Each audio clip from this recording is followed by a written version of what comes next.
a little bit more formally, STEM workforce development activities. The career program is one of them. It's focused on investigators at the earlier stages of their careers. This is what, in many ways, we think of as the seed corn in the science community that NSF wants to support. There's also the advanced program, and Enriqueta is going to talk a little bit more about that in detail, but this is focused on women in science and sort of equity programs that are systemic in science.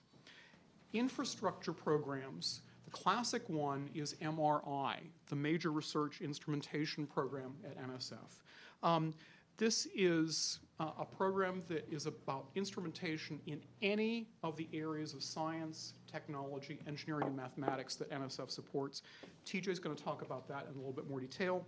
And then there are translational kinds of programs that sort of cross this divide between basic research and more applied research or societal benefit. The SBIR program, the Small Business Innovation Research Program, is one of those, and TJ is also going to talk about that. We fund institutional level or centers grants that can be cross-cutting. The Science and Technology Centers Integrative Partnerships Program is a really good example of that. We fund STCs because the project may require long-term and sort of complex kinds of funding.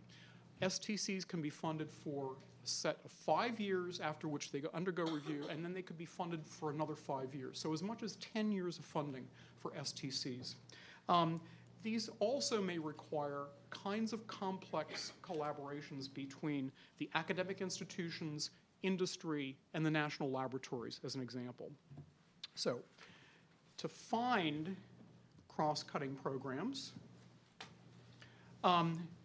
this is the URL. And if you're like me, that makes you cross-eyed.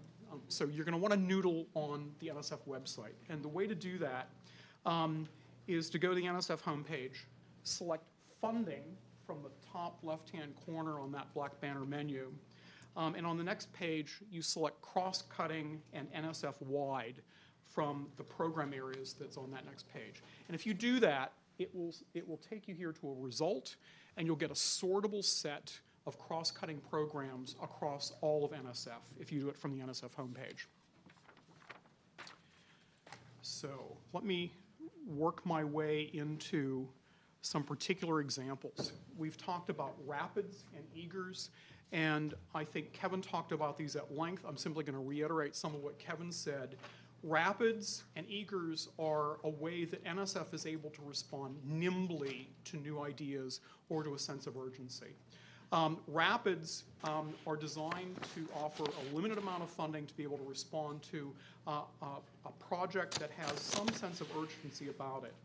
It can be urgency of having data available or a facility available. It can be about a natural phenomenon that is ephemeral in nature. So we issued what were then called something else, but the equivalent of rapids when Mount St. Helens erupted. And the Biodirectorate got proposals about studying landscape and ecological transformation in the aftermath of Mount St. Helens. It had an urgency to those projects, and that's what rapids are all about. They can be up to $200,000 for 1 year duration. You need to contact a program director before you submit a rapid proposal to see if your idea actually fits the nature of that vehicle, the rapid vehicle. And typically these are internally reviewed only. Eagers are similar in terms of the review process. The budget is a little bit higher. They're $300,000. And I believe these are up to 2 years in funding for an eager, not 1 year. These are about exploratory research that can be high risk and potentially high payoff. The early phases of research on what may be controversial ideas that maybe would not review well in a regular program because they may, if they pan out, they could change the paradigm in a subfield, the way people think about that subfield. They could be risky because it's with unproven techniques. You're using a new set of techniques that are really, really new, and they would not necessarily review well, but if those risks paid off, the scientific return on that project would be very, very high. Potentially transformative research is what we're after. And again, you need to contact a program director about your ideas before you submit those proposals. Grant opportunities for academic liaison with industry. This is GOLI. These proposals should focus on interests that are shared by academic researchers and industrial partners.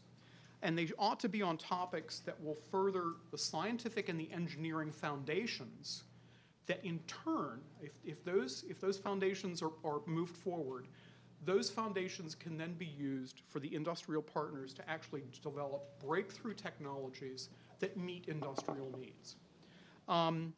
These are not standalone programs. It used to be a standalone program, not anymore. Instead, you want to contact a program director about your idea and see if they're willing to accept your idea as a separate proposal into a regular standing program, or if you have an award and you have an idea for a GOLI, ask the program director who's managing your award about a supplement to that award that is really focused on GOLI. And with that, I'm going to turn this over to Enriqueta.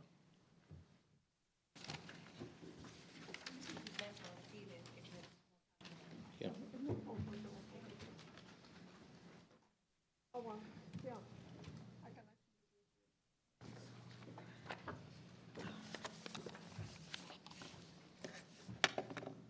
Okay, so I'm going to talk with you about several programs. One of them that was mentioned, Advanced, that these are programs which are designed to actually promote the participation of unrepresented groups in STEM fields. So one of those programs is Advance. That's what was mentioned before. And Advance has the unique goal of trying to advance, well, women are significantly underrepresented in the faculty, particularly at high levels and in the administration of most institutions. And when you consider all of the most of the STEM fields. So one of the goals of the advanced program is actually to increase the number of women that are participating, and also to not just the participation, but also to increase their level, the advancement in the institutions. So several of the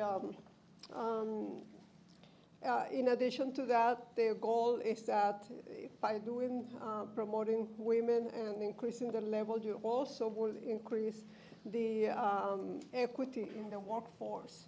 And this requires then some organizational changes. So the program has several mechanisms to accomplish that. And so these are competitions that one can apply to. There is one which is institutional transformations, in which is to develop novel ways to actually change the culture of an institution, identifying what are the issues that will prevent that institution or will help that institution achieve better results. And these are to be done across all of the STEM disciplines. And there you have the information on when these proposals need to be submitted. The next round is in 2019. Then there is another one which is actually taken. An institution can take examples that have been developed in other institutions, and this is called adaptation, adapting those mechanisms that have already proven to work somewhere else and taking it to an institution and implementing the changes there. And then this is coming up this year, is when the submission is available, and then it will be every other year. And the partnerships then is to actually take a larger build on all of these adaptations, and to include larger segments of the workforce. So actually even going into industry, some organizations, like societies and so on. Okay, I'm now going to move on to another program that is actually starting recently at Nsf. They had the first competition was in 2015. I have to say that the advanced program has been around for quite a few years because I was an awardee of the advanced in 1991, 1992. I was for 2 years at Princeton when it was given to an individual. Now in 2000, it began to be given to an institution. So the Includes is another program that is designed to increase broader participation into the workforce, into the STEM workforce. So this is trying to include actually the participation in all segments of the society. And so it promotes preparation and also participation. And it has, it began in 2015 was the first competition. There were 37 awards. The competition for 2017 is going on. And it had been focused primarily on what is called the launch pilots. And these are really planning activities with groups that share the same goals. And so it's actually trying to build up into the future. There will be another competition coming up. And the idea is maybe in the next competition, possibly, they're going to move on into what is called alliances. Alliances then will leverage on the pilot projects into adding new partners. And then eventually what they would like to do is to also use the alliances to then create backbone organizations that will work to actually do like a network and increase the communication and creating more capacity for these groups to operate. Okay, so now I'm going to move on into, I know I'm doing this quite quickly, but you can ask questions afterwards. And now I would like to move into the historically Black colleges and universities and the undergraduate program. And these programs are actually to, the focus here is to increase the broader participation in the nation's STEM workforce, and to actually also work with the increase the graduate program so that the undergraduates will move into the graduate program.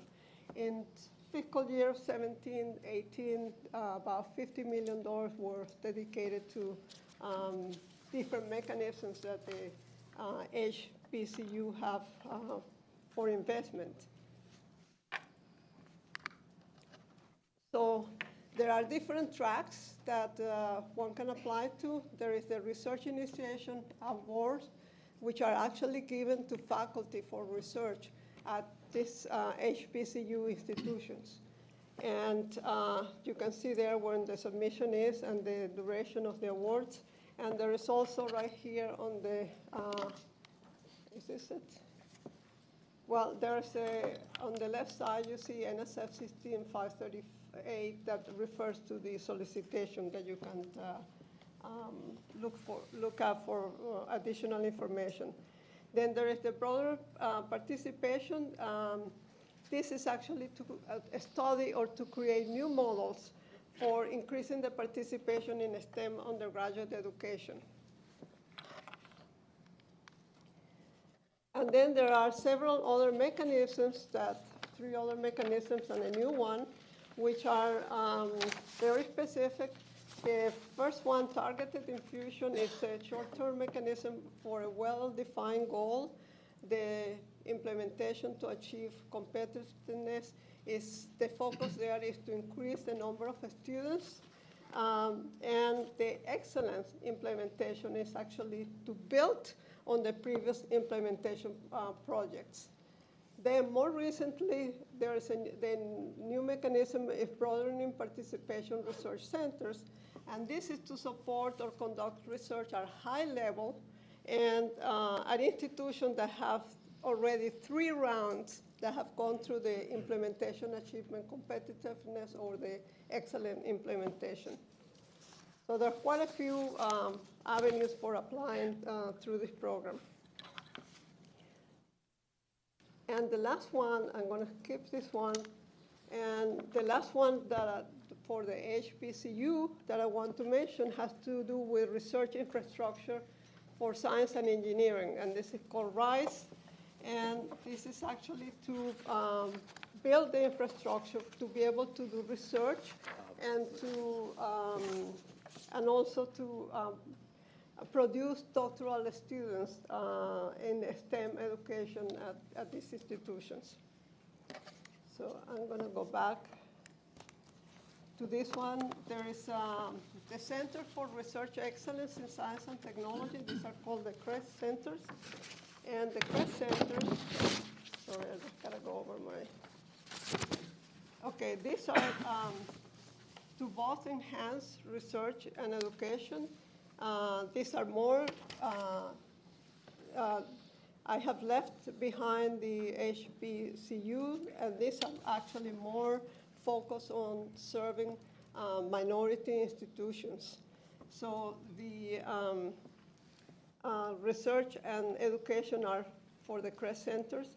Then the CREST partnership is a supplement mechanism. This is not like a regular proposal, but this is actually to add to an existing CREST center and to actually link it with other centers. Can be other type of centers, maybe even government labs could work in this. You know, it's to add more capacity. And then there are the CREST postdoctoral research fellowships in which any graduate student, any postdoc can actually apply to be able to do a postdoc at a minority serving institution. Okay, and lastly, there's another very interesting program that is called the Alliance for Graduate Education and the Professional Asia. And this is a network of universities dedicated to increasing the number of unrepresented minorities that are obtaining the graduate degree. So there are actually, any institution can actually apply to this. And there is a very interesting website. I found it interesting when I look at it. That is www.nsfagep.org, where you can see all of the different institutions that are participating, how they're doing it. You know, they give you examples of what it is, the programs that they're developing. And so that's open to any university to be involved, but all of this is to actually include minorities or underrepresented groups. So that's it.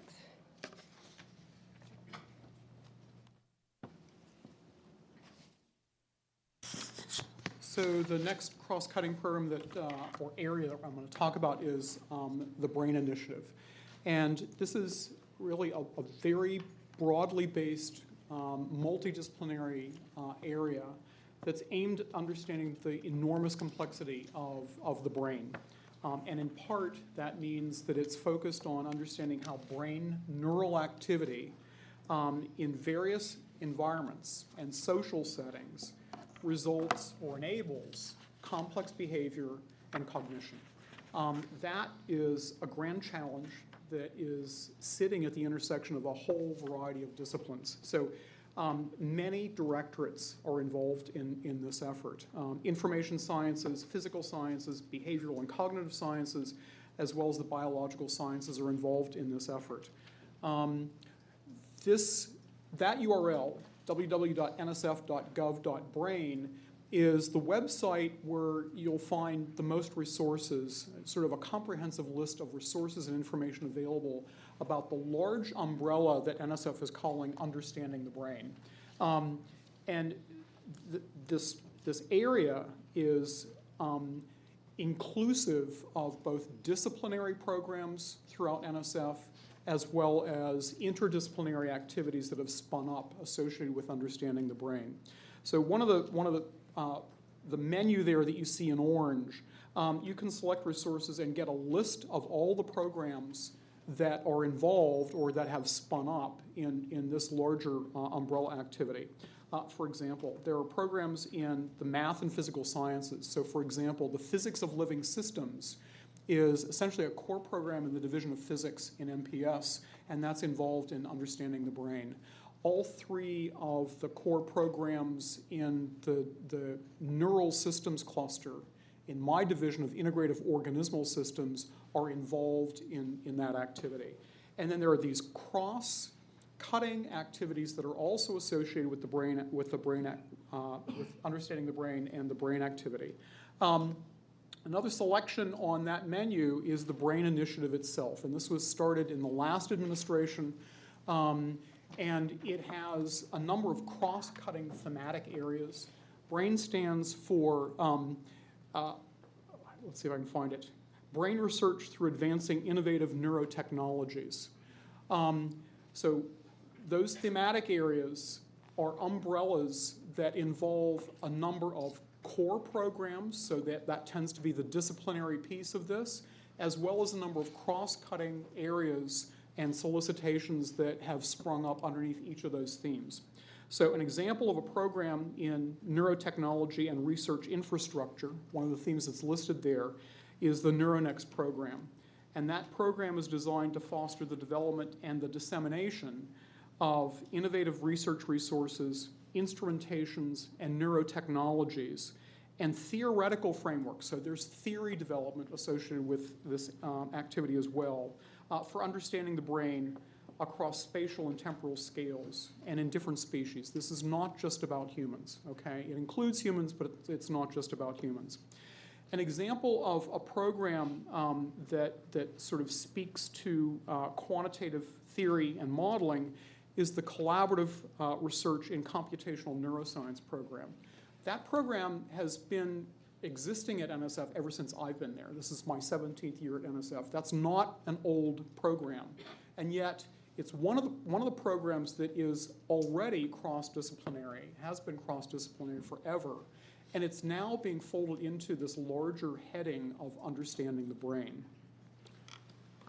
And do you want this back? Yep. All right, I think I'm next. Yep. So the international office, we don't have very many programs that are cross-cutting. What we do is we want to be part of all of the cross-cutting programs across the foundation. All the programs that are being talked about can have an international component to it. If writing your proposal and having an international component is going to improve that proposal, please include it on the proposal. There will be someone from my office probably on that working group or committee. For example, I'm on the Understanding the Brain working group and trying to bring the international component to that and also to the Understanding the Rules of Life. So there'll be somebody from international to help foster that international collaboration during the discussions of those proposals. One other thing I wanted to add is that recently there's been a movement towards individual programs having international partners. For example, in biology, there's some programs, not all of them, that have collaborations where you can write a grant with a collaborator from the UK, and the UK collaborator can get funded from the UK, and you can get funded from the NSF. That happens individually with programs. There's other examples with physics and with the DFG in Germany. So please read the solicitations carefully, and if that is part of the solicitation, contact your program officer and how to proceed with that. But that's something that has been growing and something that my office, the international office, is helping to facilitate. In my office, our main program for international is the partnerships in international research and engineering. These can be cross-cutting across disciplines, and we would like them to be, but they all are international and can be with countries which do co-fund, but also with countries that do not co-fund. Another program, I'm just going to highlight a couple of them if you're more interested in them to come to the breakout, is the International Research Experience for Students. This is to allow you to send a cohort of your own students, graduate and undergraduate student, overseas lab collaborator for a series of years to help develop the collaborations. And I think we have peer in there. Just wanted to give a shout out to that. That's not for you, but if you have a government grant and you have an overseas collaborator who would like to get funded and they're in a developing country, USAID has a program in which they fund, and it's actually run through the Academy of Science through us, in which your international partners could get funded to work with you on that project. But those are on very focused areas, and I can go into more of that in the breakout group. Yes. Okay, I'm up next for discussing major research instrumentation. This is a NSF-wide cross-cutting program. The focus is to enable institutions and groups of investigators to acquire instrumentation that otherwise wouldn't be possible to acquire with regular grants or with institutional funds. So the key here is that the instrumentation has to be major and shared. The instrumentation has to be also at the state of the art. So this is not going to be something like a run-of-the-mill type of instrument. There is a limit of how many proposals each institution will submit. The maximum is 3 proposals per institution. And if 3 are submitted, 1 has to be for instrument development. 2 can be for instrument acquisition. It doesn't have to be a single instrument. It can be a cluster of instruments that work together. And as far as I know, most institutions have an internal competition for identifying the teams that actually will be allowed to go forward. So you have to familiarize yourself with the internal competition process and also with the politics within the institution, so that you know when you're going to have your chance, or if you will ever have a chance to submit such a proposal. You should also integrate research and education if you plan such a submission, and because education is also an integrative part of the mission of this program, and the objective of this program is essentially to keep the competitiveness of our research enterprise at the highest possible level, essentially to enable research that otherwise wouldn't be possible. So sharing, having plan to how to manage the instrument or the instrument cluster, and this can be also computing hardware, is very important for success in this particular program. Level of funding, the minimum is $100K up to $4 million. Most of these grants are for a lot more than $100K. So they're major grants. Thank you.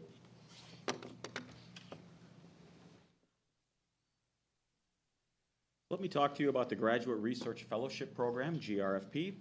It is to select, recognize, and financially support early in their careers individuals with the demonstrated potential to be high-achieving scientists and engineering. So we are trying to give opportunities to tomorrow's STEM research leaders. We also want to broaden participation in science and engineering of underrepresented groups, including women, minorities, persons with disabilities, and veterans. GRFP reviewers are advised to review proposals holistically, and about 25% of recipients are from underrepresented groups. Let me give you a couple stats. Since 1952, there have been 57,000 GRFs. 42 have gone on to become Nobel laureates. It is a quite competitive program. In 2017, there were 13,000 applications and 2,000 awards. There are presently, as of last Thursday, there were 129 recipients at UNC. I want to draw attention to one recipient, Luzendra Oja, who is a GR fellow at Georgia Tech, and he has done the pivotal work on streaks on the surface of Mars that show that intermittent water occurs there. It is an award of $138,000 for 5 years, but you can use it any 3 years you want, so you can schedule it around assistantships and other things like that. There was a recent change that graduate students are only allowed to apply to in their first year or second year of graduate school. So I guess one piece of advice I have is get your seniors as their undergraduates applying. because that does not count against them, and people in the workforce, it also doesn't count against them. There are some unique benefits with supercomputer access and also medical leave benefits that I just encourage you to learn about. GRF fellows are also eligible for the GROW program. These are international collaboration opportunities, so you basically can do your research at an institution at another country. Okay. Another program that builds upon GRFP is the GRIP program. These are internships in other federal agencies, and there's very much a flavor of professional development. So students experiences what it's like to work at a federal agency, and federal agencies make a connection with someone who could be part of their future. There are lots of resources on GRFP on our website. In particular, there's some advice for mentors on how to write compelling letters, and also advice for applicants on how to gently nudge their mentors to get those letters written. In fact, there's unique strategies about how you're allowed to give 5 names as far as reference writers, but you only need 3, and so they kind of advise you on how to keep this waiting list happy. Okay. A related program is the Nrt Program, and this is basically about work for graduate students that has a stronger commitment to mentoring and transferable knowledge skills. There are 2 tracks. The traineeship track really is about building sustainable priorities in interdisciplinary areas of national priority, sustainable programs. So data-enabled science, understanding the brain, food, energy, and water systems were all areas of priority last year and are expected to be back. The research and graduate education track, IGE is the research and graduate education track, is really about extending the current knowledge base with novel models for activities. Reading the solicitation is always good advice, but it's especially appropriate for Nrt, and it's a very prescriptive solicitation. Thank you.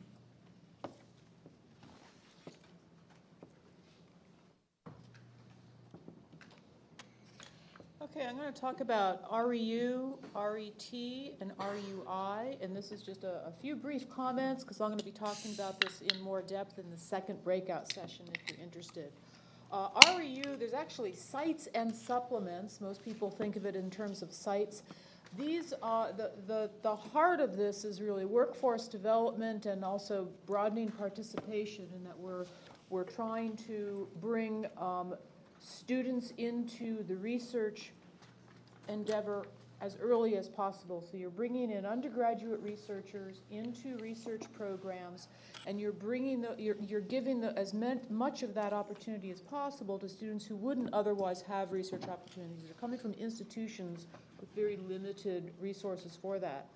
Most of these are sites that are supporting 8 to 12 students for 8 to 12 weeks over the course of 3 years. Usually it's a summer program, doesn't have to be. Could be a consortium, could be an international site, could be a single discipline, it could be multidiscipline across your campus. So there's a variety of ways to approach this. But you do have to have some amount of resource infrastructure in place to be a host for this. It is not a way to start a research program. You also have research experiences for teachers, and this is to allow K through 12 teachers and also community college teachers to engage in research and then maybe go back and have that help improve their teaching, or develop into research collaborators as well, or have their own research back at their sites depending on their environment. It's handled differently across NSF. In some places, it's an actual site. In others, it's a component of an REU, or it could be a supplement to an existing grant. So it's handled in a variety of ways, and we can talk more later on that. And then we have the RUI. The RUI is for a very specific type of institution that it's limited in terms of how many graduate degrees, how many PhDs your institution is awarding over the last 2 years. There can be 20 or fewer PhDs or doctors of science in any NSF-supported field. Schools go in and out of eligibility for this. So you may need to talk to your research office about whether you're eligible or not. This is the route to go if you're an individual PI and you want to develop a research program and have a couple of students, undergraduates in your lab, right? It's really a mechanism, and you're putting in a research proposal like your counterpart would at a research institution. You just happen to be at a different type of institution. I can go into more details later on this. And all NSF directorates will work with the RUI program, and they are typically funded out of the same program as everything else. Again, it's a mechanism. It's not a separate funding stream. There's also the Research Opportunity Awards, which allow faculty at those eligible institutions to go and be in somebody else's lab, and we'll talk more later. And who is this? We'll talk more later on that if you're interested. Yeah, so I'll talk about two programs that are cross-cutting. One is big data, and the other one is SATSI. So big data it deals with, like essentially the one of the most important computing trends is that there are sensors everywhere collecting data. Sensors in our car, cell phone, shoes, smartwatches, light bulbs, and everything. So all this data is being collected and being processed to make important decisions. The volume is significant. The type of data is heterogeneous, and there needs to be fundamental innovations in this area. And this is what big data program is designed for. So the goal is to identify computation, statistical or mathematical techniques or technologies, or novel analysis and or experimental evaluation. So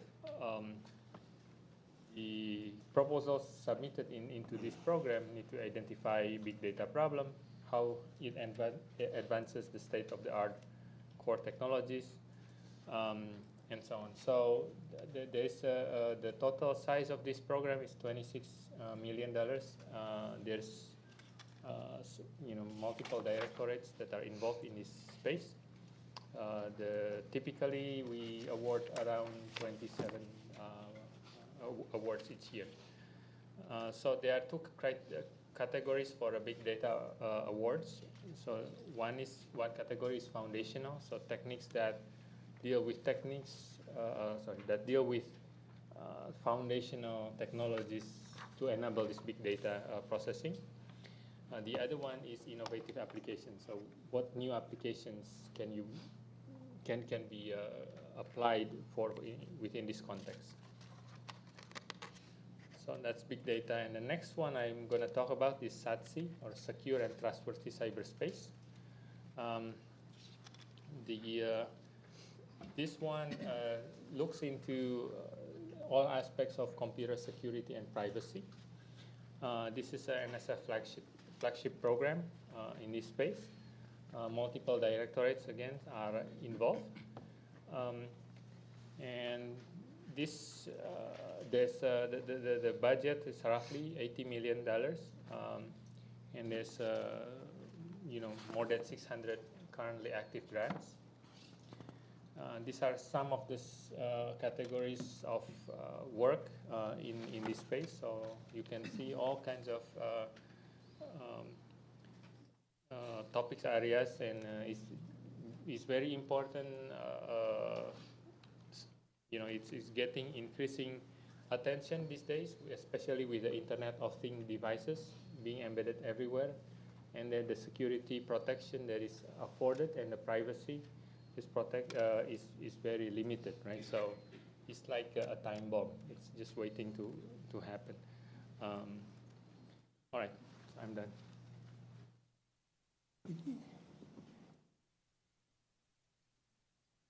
Okay, I think we're going to bypass the SATSI slides here. Really quickly, I know this is mind-numbing. I will mention, Kevin, you mentioned one of your favorite GRFP awardees. SBE has won historically. Harry Scher got an GRFP. This is the artist who gave us the film Spinal Tap, as well as one of the lead voices and writers for The Simpsons. SBE is very proud of this former awardees. Okay, infuse. Yeah, the point here is if you talk about energy seriously, you're going to also talk about water and food. In food, you're going to talk about energy and water and vice versa. So the idea here is to have a competition and do it over a number of rounds to try to develop a community of interdisciplinary scholars relating water and food and energy. There are both a number of small 1 or 2 directorate competitions, such as MPS doing something on phosphorus. And then there's a big competition that has like $50 million this year, and it requires scholars from 3 directorates, any 3, and you apply to one particular track: modeling, decision support, or solutions towards sustainability. You can see the amount of money there. If you want to talk about this further, it's the second breakout session this afternoon. CRISP is the other one of these. This is, you can read what it is. It requires principal investigators from 3 directorates: computer science, engineering, and SBE science. The idea here came from the notion of let's look at infrastructures as functions and processes rather than things, and look at interdependent ones. If you want to see what the list is, the Department of Homeland Security lists 16 of them, and you have $2.5 million for 3 years total. And I'm getting paid by the word, by the way. Let me talk about IUs, which stands for Improving Undergraduate STEM Education. It is a framework at NSF, so although the oldest and original version is in EHR, there is a smaller version in the Engineering Directorate entitled IUs Red, and one in Geosciences entitled IUs Geopaths. It is an extremely flexible framework. Pretty much anything that benefits undergraduate students and contributes to the STEM education knowledge base will fit under IUs. Okay. One of the reasons it's so flexible is when it formed in 2012, 2013, it was out of the merger of 3 other programs, and it kept all the 3 things you see mentioned here from those programs. IUs proposals should be evidence-based and evidence-generating. That's probably the most important thing, is that you should be able to publish findings that can be disseminated to the broader community from an IUs award. This diagram that we skipped here kind of summarizes what we're after here. When you're teaching in the classroom, practicing education, questions will come up. Am I doing this right? Am I covering everything that I need to? Am I using the right methods of engagement?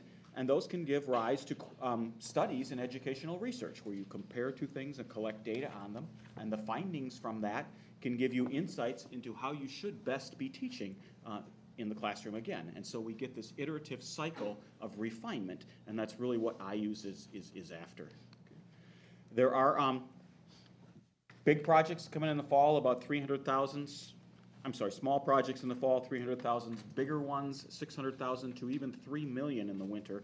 So there is a tier of IUs for whatever stage your project is at. Let me mention also briefly the Cyber Learning Program. This is really about improving learning by integrating emerging technologies with knowledge from research about how people learn. This is a cross-directorate solicitation from EHR, SCIES, and also engineering.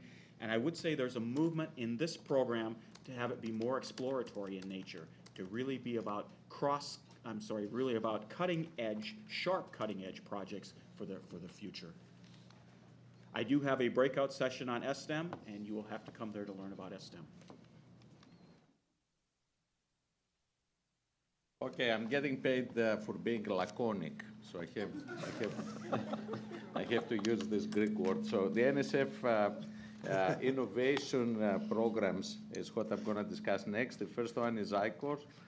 ICOR is a program that actually focuses on developing an ecosystem for innovation and translation of scientific discoveries into technologies and products, and it engages faculty, students, and also business people.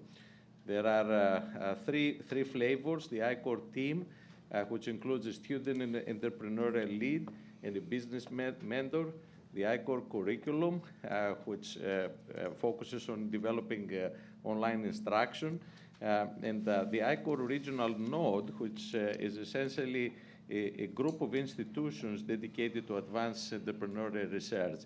And the focus is actually to develop a national network. There are resources available on the web, and this is exciting if you are actually involved into this domain of translational research. You should explore this. And now I'm going to move to the second program that I'm assigned to talk about, which is focusing towards providing funding for startup companies, for typically companies that are smaller than 10 employees.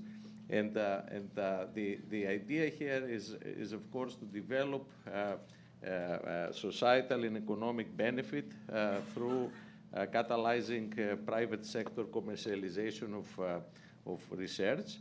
The focus is for research and development, not for fundamental research. So it's for essentially corporate R&D or company R&D that leads to commercial exploitation of a certain program. So this is kind of a schematic that shows how the flow of discovery and translational research goes into commercialization. So academia lives in the left-hand side, where essentially we do fundamental research and discovery. And then we get into the transition for commercialization, which is also called the valley of death. That's where this program actually provides very valuable funding, because this funding is no strings attached, and there is essentially no other requirement than working towards the commercialization. It has two flavors. It has the phase one flavor, which actually is up to $225,000 for maximum 1 year, and it has the phase two, which is up to $750,000 for 2 years. There is more information that you can find on the SBIR STTR program website, and again, it's mostly for small companies that have just started, less than 5 years old, and most of the companies less than 10 employees. And I am done. The point, I think, is we have a lot of programs. What this combination of all these programs was all about was just to give you all a taste, a feel of the breadth of programming, the breadth of cross-disciplinary, cross-cutting programming afforded at NSF. We're now coming into the breakout sessions, your opportunity, now that you have a slight feel, I hope, for some of the programs out there, how to spend your time in the breakouts. The first breakout session should probably be your primary discipline of interest of engagement. Each of the representatives here will lead a breakout session. The sessions are located, I think you have the direct addresses in your packet, basically this building and the McLean next door, at any rate. So really nearby. I would say pick your first choice. Second session, you can pick your second choice. If you lack a second choice, that's why some of the breakout leaders, they'll do a whole, they'll do their thing again, but they're also ready to focus on individual programs. So maybe the whole area of engineering doesn't interest you, but one of the programs will.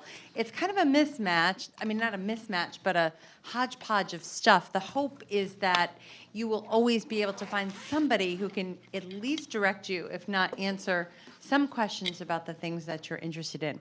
Let me just, before I let you all go, let me ask a question. Is anyone interested in the international section? No, and I'll tell you why. No. And he's going to do 2 sessions. Thank you. No, it's a terrific session. He's going to do 2 sessions, but the room that I've put the second session in is actually a small room, and my thought was that maybe it would be a lot of people's second choice, for their second thing, and if it looked like a lot of hands went up, I would move the room for the second session. I don't know, it didn't look huge. All I can say, if in any of your sessions, there are a lot of people, I can tell you guys, we also have this room available, and because it's also close, we can move the group if in fact we need to.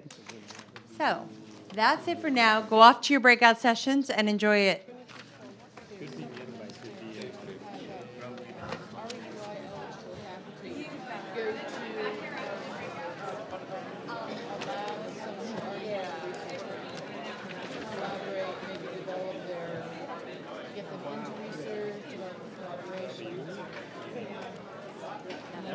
So Kevin, where are the MR rooms? I don't know either, but I'm going to find out.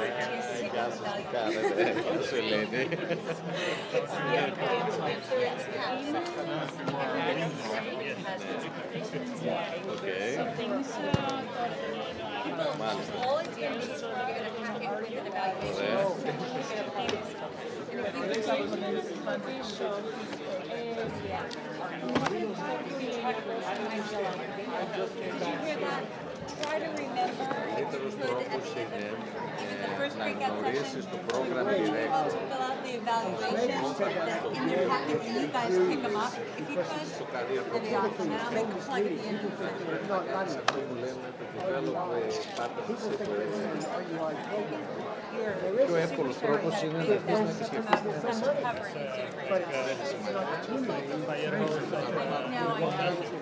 Just want to let you know. I have to admit, You guys, quick reminder, at the end of your breakout session, remind these people to take out their evaluations. Fill it out, and if you could help me collect them, that'd be really great. Thank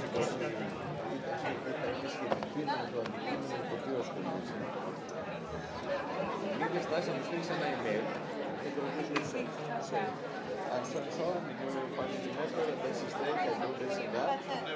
Those was kind of perίληψη του τι κάνεις στο page.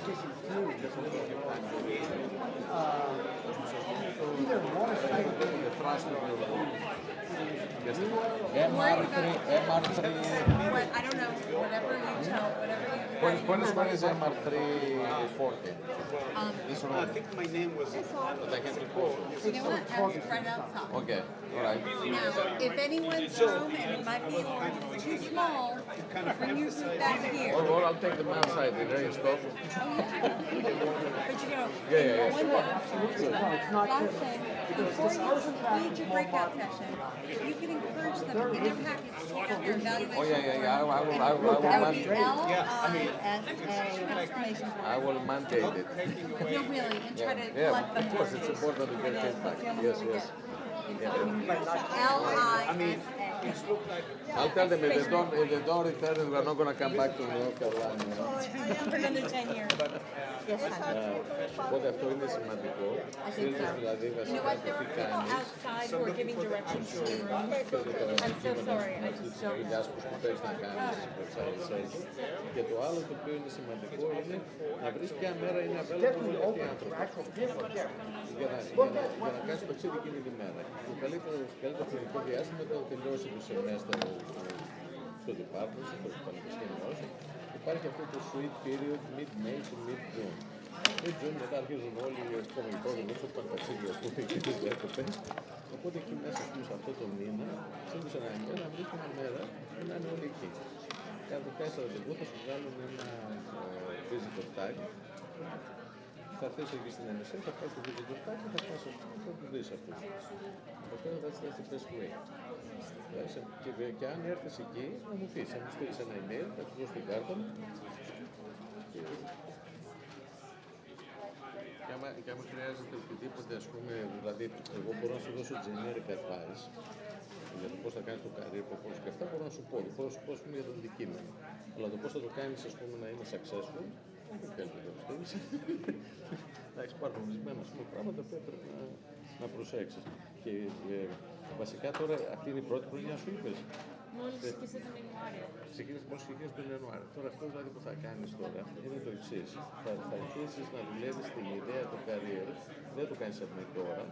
Το πρώτο θα κάνεις submit το επόμενο καλοκαίρι. Μην περιμένεις πολύ. Γιατί έχεις 3 submissions. Ένα κάνω early. Γιατί το early τι σημασία έχει. Πολλοί, ας πούμε, το παίρνουν την πρώτη, την τρίτη φορά. Γιατί το early, you come in with momentum. Έχεις ακόμη, ας πούμε, αυτό το momentum ότι ακόμα πιθανά βγαίνουν papers από τη δουλειά που έχεις κάνει before starting independent research.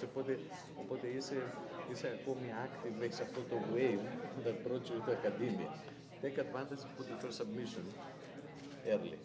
Then the second one, if that doesn't fly, I hope it flies, then the second one, μπορείς να αφήσεις ένα χρόνο και να το κάνεις μετά.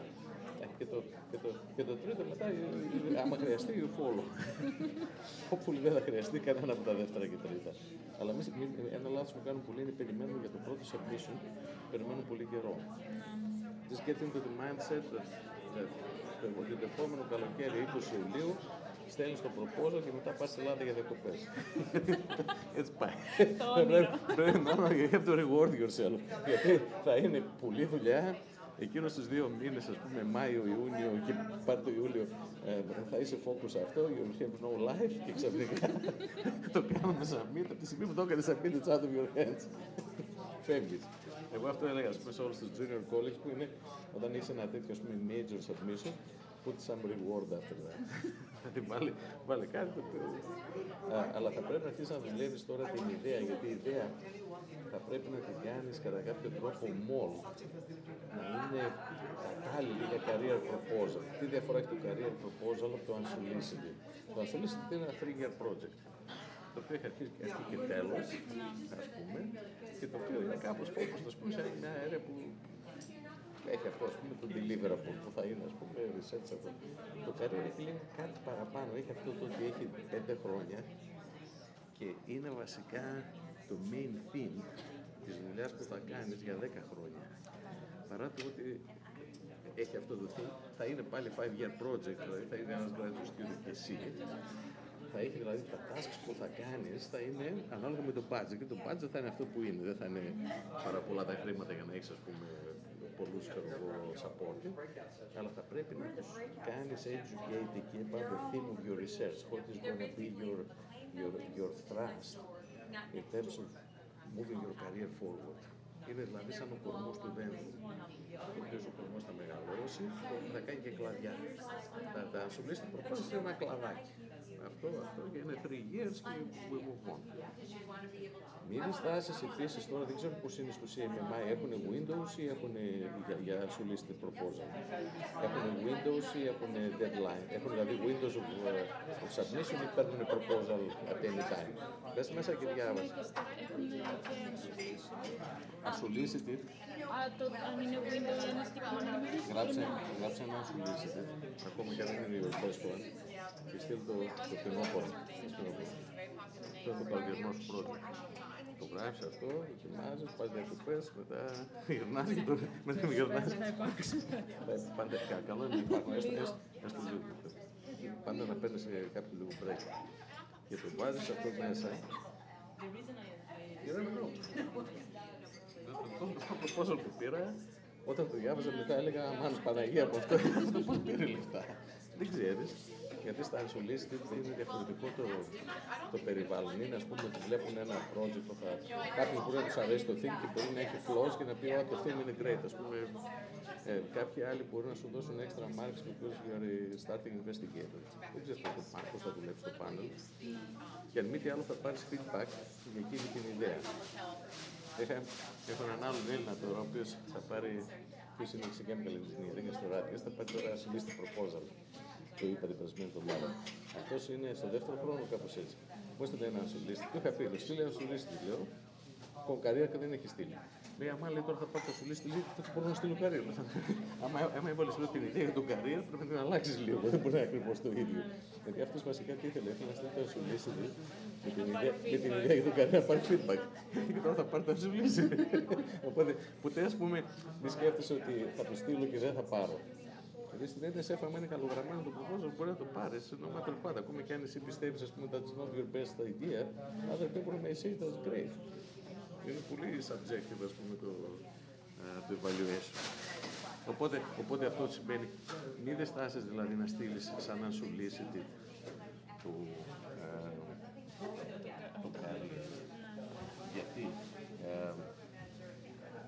κάτι άλλο, δεν τελειώνει. Αυτό που με...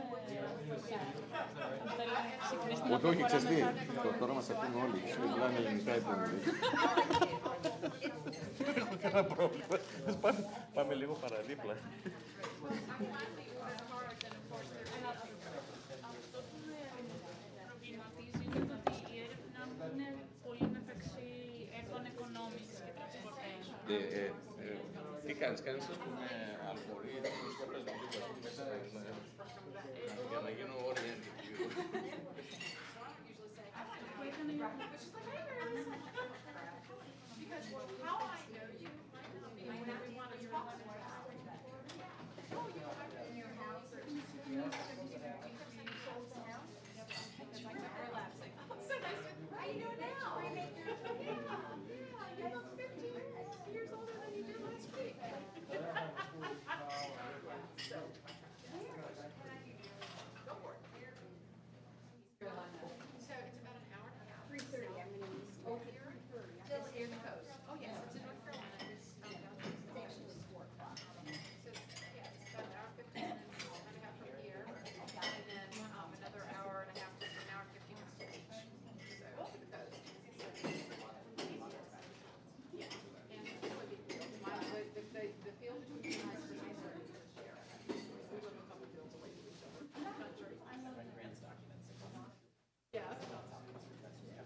go to the IG will say, Susan, this is coming from you. I know, what's gonna happen? We have no.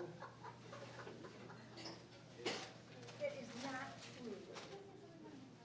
Yeah. I am so above board. Look at the two, I know. Look at that. Right here. We were married in See what I mean by guilt by association?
Believe me, we couldn't keep up with what's going on anyway. Why is it turning to a video? Point this down. Anchors these things.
email saying, talk to you now. Yep. Where are you? Why aren't you in the building? Oh, no. My favorite was at LIGO. Susan.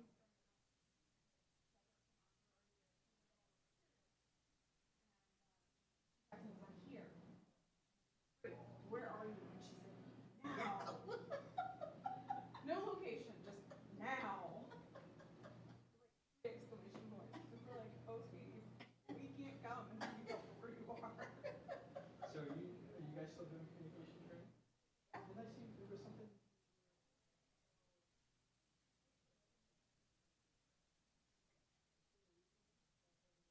In Hawaii, you were so. My tax dollars at work? Becoming a messenger or something else? No, we've got a whole different program.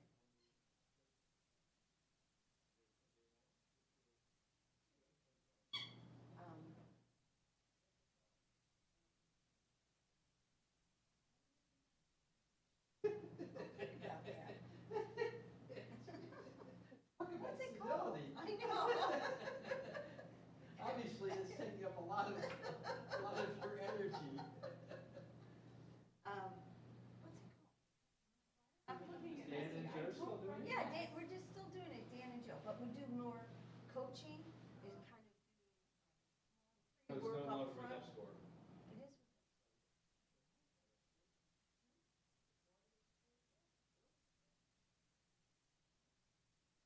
We go where they tell us to go.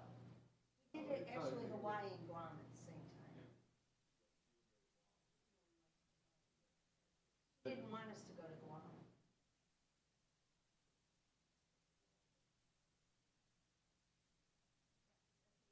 Then we're going to South Dakota over Memorial Day Went to weekend. South So Dakota before. we've been to South Dakota before. Ragweed to where? Oh, we went to Boise, Idaho. Idaho. Boise, Idaho, with bed bugs. That hotel room that I. Oh, that's rented, right, they had you to- did. I come- Fumigate. They had to completely, I had to walk around the road for 6 hours while they cooked my clothes. I got rid of all because of you. I know, it was my You fault. said, here's the hotel you can stay in. How to stand out as a supercommunicator. That's right. How to stand out as a super. Still doing your same thing? Pretty much.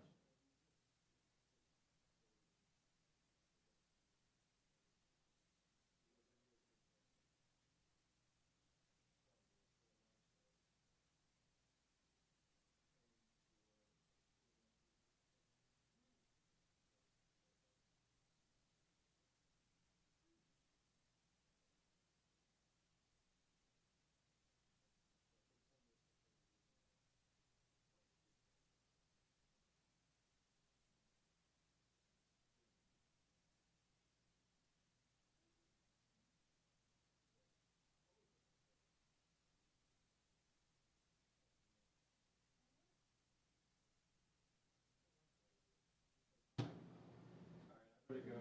You better go. Go to your conference call. I'm gonna go to whatever- my conference call. Whatever you have to do. Holly's nice meeting you. Good to meet you. Keep her off the, Keep me off the street. out of trouble. I will do my best. Yeah, it's a full-time job. It is.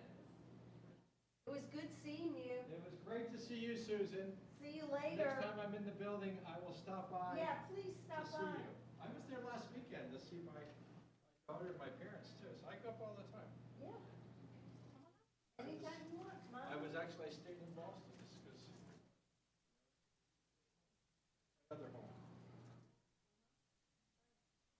You stayed in your daughter's apartment? that No, you I left. stayed, because my mother was celebrating her 80th birthday. My brother lives down the street in Arlington. My daughter lives downtown.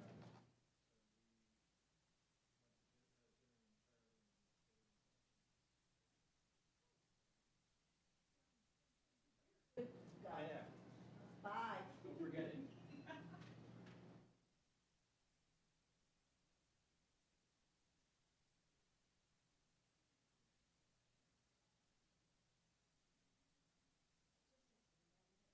There's microphones around here.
Okay, I'll certificate that after the second.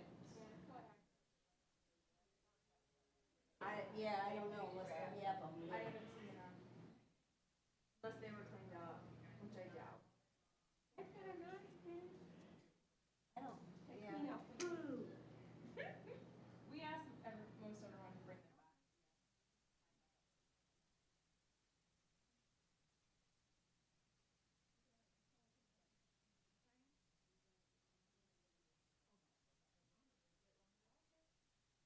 Big break when. Yeah, she's really good. What do you mean, baby girl? I'm very good, I tried some. There's good news. There are, comedy.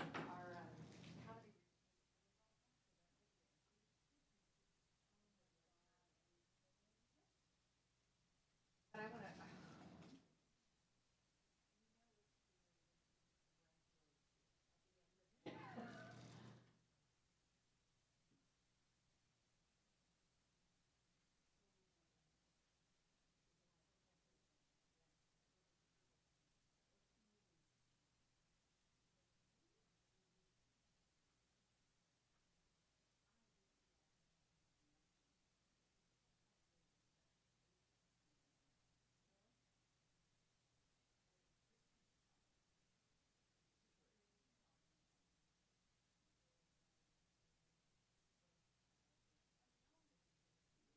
Brought the eval form off there that I saw one bring those other folks in. I just wanted to see. oh, you found it? What's that? Is it still sitting there? Just an evaluation form. I was Okay. releasing it. Awesome. We just had somebody come in and ask about that.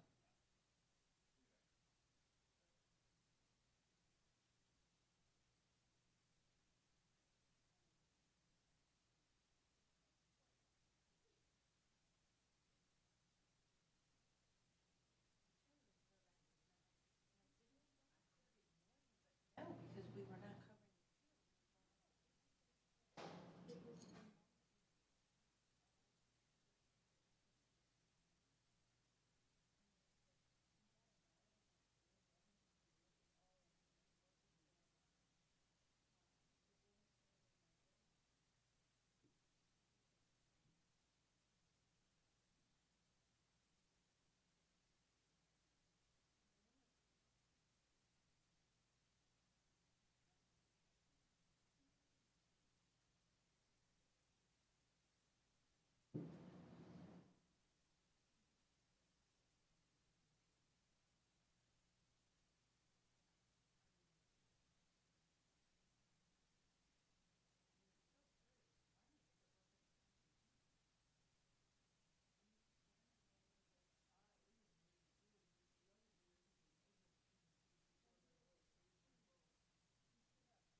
Oh, the other thing, I guess, the person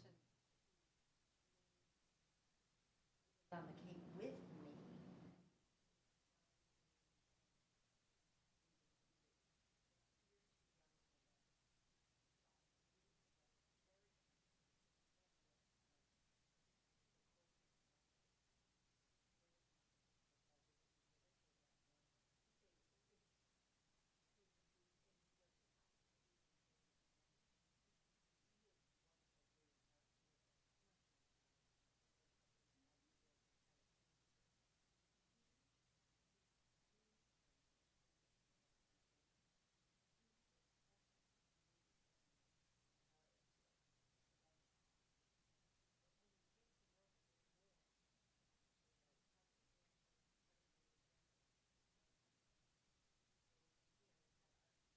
World and masks. Why it looks like.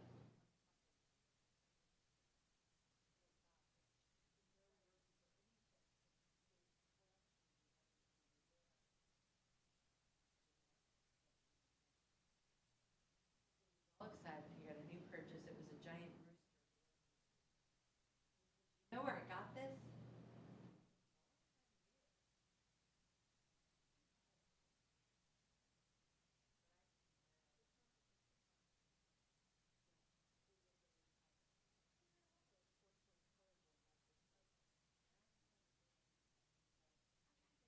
Go.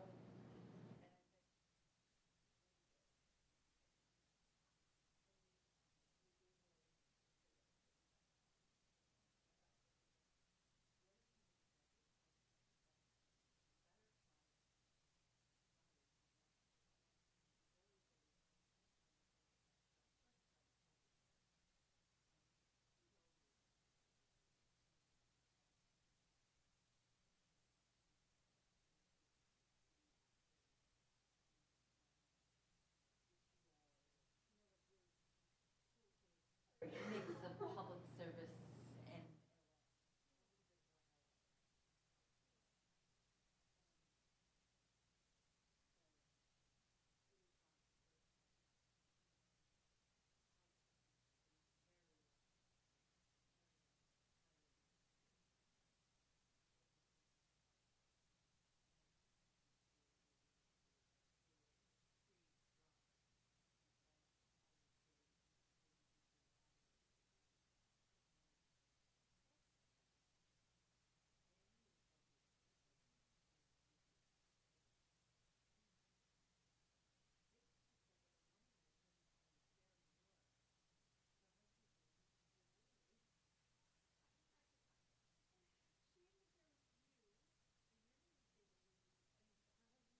David Levy. She said, yes, that's right. And I just stabbed and I was like, come on. I was like, have you ever digested that? Like your No, very first name, no. like, let's get your wife. No. And if you know him, yeah. Come on. He goes, no, I swear. David Levy, and I'd say yes. Oh, it just this ridiculousness of one time because I laughed, Right. you know, at how funny he was, and he. So I have the marzipan thing from our white chocolate raspberry cake that says.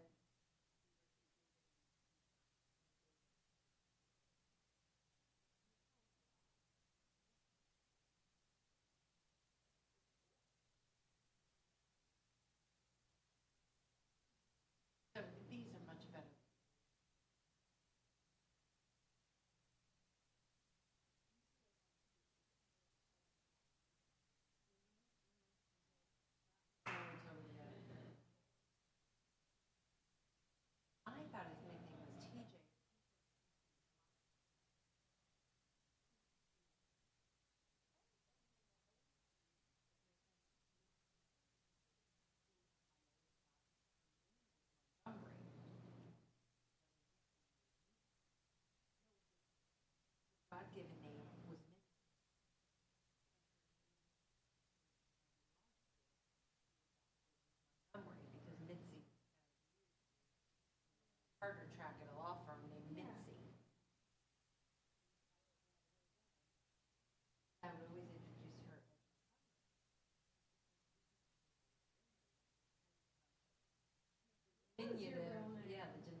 I'm sorry?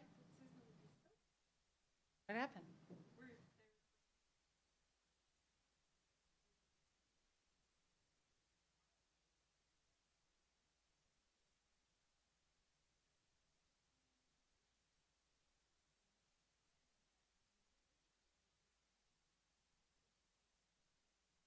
This is what it was, and this was why it was.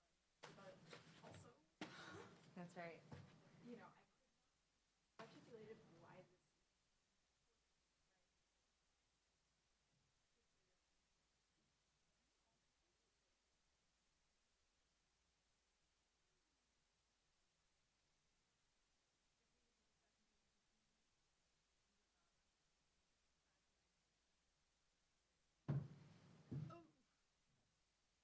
Like care for people to come back. I'm going to take that off. I don't know.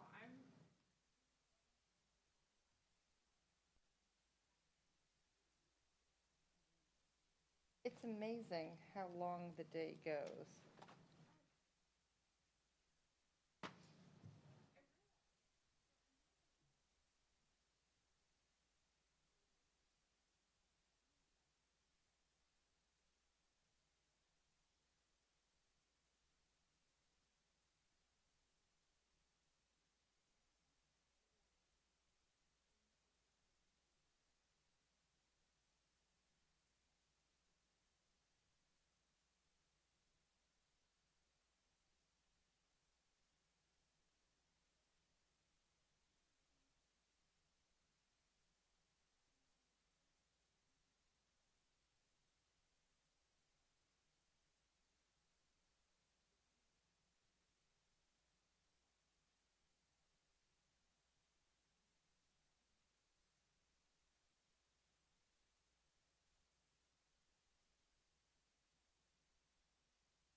Oh, that's not very clear. Eh. Thank you for actively participating in NSFJ. Because they were engaged. They were actively engaged. We don't need it.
Oh, God, yeah.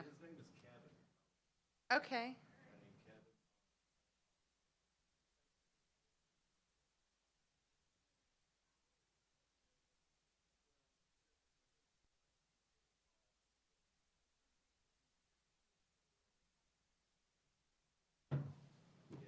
No, but we'll just thank people. You know, it's the last